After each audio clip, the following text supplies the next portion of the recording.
يرتقي؟ ايه يرتقي اكثر ممكن من كذا.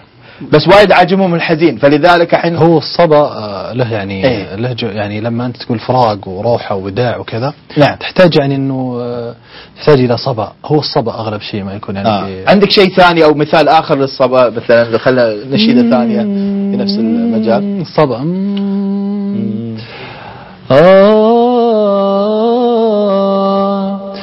يا صاحبي ما جات من يمك لوم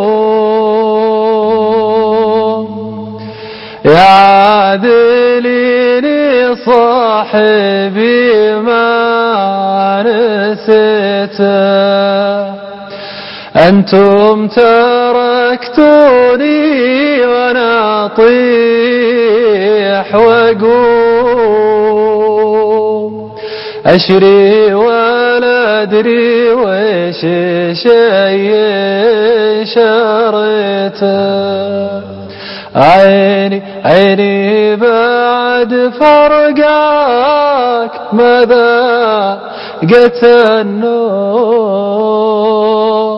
حتى فراشي عقب رحته طويته.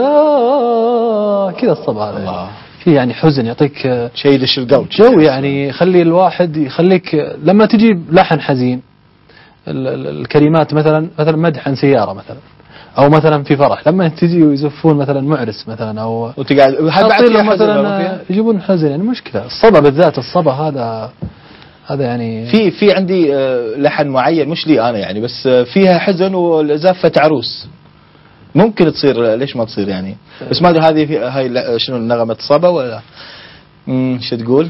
العروسة أقبلت والكل حياها الحالة ما له علاقة بالصبا. نعطي جائزة يا أبو حمزة. والحسن كاسيها والحسن كاسيها.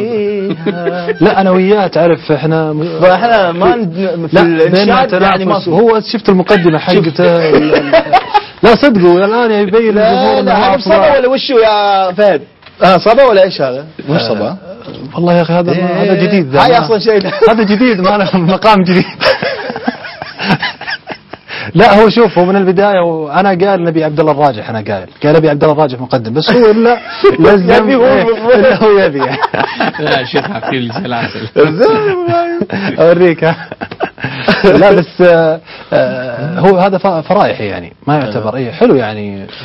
هو بعد في حزن العروسة لما تزفها خلاص بتروح عنك وهذه مهما كان حلوة ترى لا ممكن أقول لك قصدي إنه جو الفرح إن يكون في نوع من الحزن صح ممكن واحد من الفرح يبكي يعني هو أنا دموع الفرح دنياك هذه كلها دمعتين دمعة لقى والثاني دمعة هي يعني فيها أفهمت يا جرح